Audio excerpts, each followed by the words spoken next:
Hey, what's up, everybody? Andrew Keel here from Keel Team Real Estate Investments.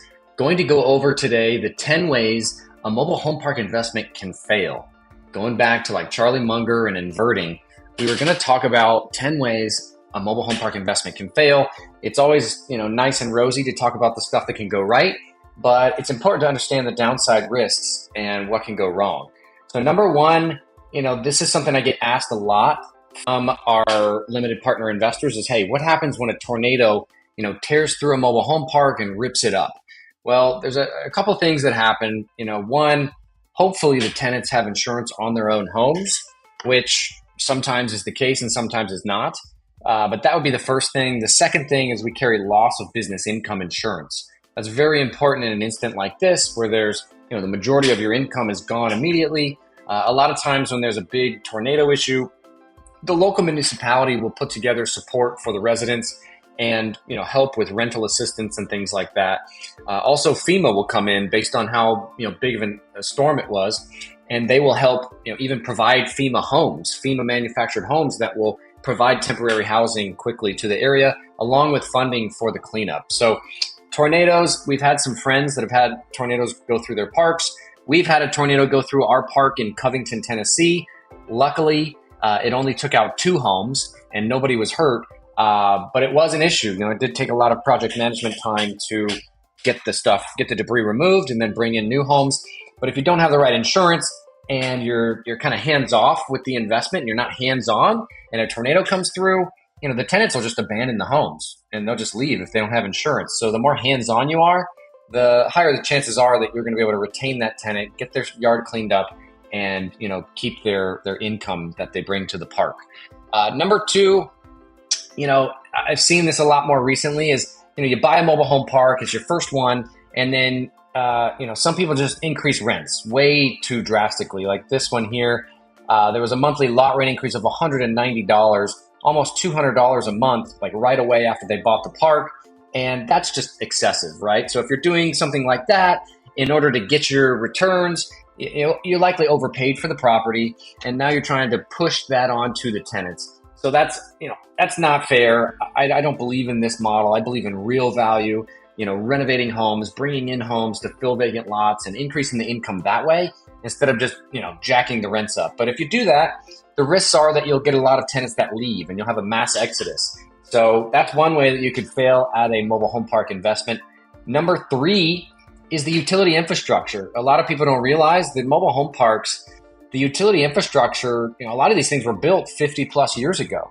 So sewage leaks, water line leaks, there was some news articles when I was researching that said that, tenants haven't had water for months, because of water line leaks and, septic issues. So, if you buy a park that has bad utility infrastructure and some serious CapEx needed to get the utilities functioning, this is one way you could fail, because like a wastewater treatment plant, for example, can cost easily $1 million based on the size of the park.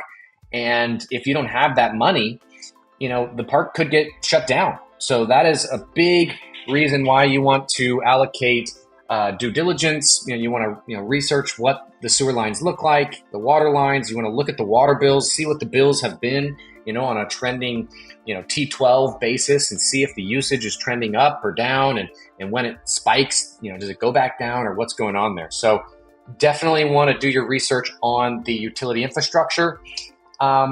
This is a cool article I saw. Here's number 4, not carrying enough insurance. This can go back to the tornado comment, top 10 mistakes when insuring a mobile home park. If you failure to list all of your improvements, that's an issue. Undervaluing your property. I had a person on my podcast come on, and they had an appraisal done on a wastewater treatment plant, and it appraised that I think like $60,000 is what the applied to that. So then what did they do? They insured it for $60,000. Well, then sure enough, the wastewater treatment plant burned down, and they had to get a new one in. Well, the new one didn't cost $60,000. It cost upward of $600,000 for this small park. So that is one way you could fail, is not carrying enough insurance. And you want to be with, an operator, or if you're buying for yourself, you want to make sure you're talking to an experienced insurance, operator in the mobile home park space. Kurt Kelly is one at Mobile Insurance. If you've not heard of him, I definitely recommend calling Mobile Insurance. All right, reason number 5, private utilities. This goes back to number 3, but private utilities are very different than public. Again, water lines can cause serious issues, and if your tenants don't have water for an extended period of time, it can cause harm, right? A lot of the elderly tenants and so forth need water to drink, to shower, to so forth. And if they can't do so, it can be a major problem. So you want to make sure that you're not harming your tenants. If you have well water, for example, if you're not testing the chlorine levels and so forth, you can cause harm to the tenants, because that's a public water source and there's some liability with that. So you need to have a public, a public well operator, like that's licensed, be doing consistent testing and changing the chemicals as needed. Another one would be bad tenants. Number 6, not doing background checks, and having a high crime in your park. You're just going to attract more bad tenants if that's how you're running it. That's pretty obvious. Number 7 is, the broken window theory, bad maintenance. If you're not maintaining the property at a high level, it's going to attract, bad behavior. And it's a theory. You can check this out. It's a cool little article on this on verywellminds.com. But if there's broken windows, it leads to more bad behavior and more broken windows. So you really want to make sure you're maintaining the property, quickly and fixing those. Number 8, if you don't have rules and you're not following them and you're not holding the tenants accountable to follow them, that is another way you could fail at a mobile home park, because again, it'll degrade the quality and so forth. It is grounds for evictions in many states that, they could paying tenants, but if they're not cleaning up their yard and not maintaining and following the rules, that is ground for eviction. And if you, the owner, don't hold them accountable to that, the park can get out of hand quickly. Number 9 is heavy CapEx due to high turnover in older homes. If you buy a park with older homes that are 50 plus years old, a lot of mobile home parks, the life expectancy is only, 50 years, maybe less. So if you buy a park with all older, beat up homes and expect people to move in and live in these long term, well, that might not be the case. And when they move out and you have to, they trash the place and you have to reinvest money into that, into those homes, it can eat away your cash flow and, cause you to go negative on your debt service ratio. So you want to make sure, a diverse age of home is key. Some older homes, some newer homes, but don't just buy a park because it looks like a really good cap rate, but you buy a bunch of old homes that need to be torn down. Number 10 is a shrinking population. Buying a mobile home park in a shrinking population area, people are leaving.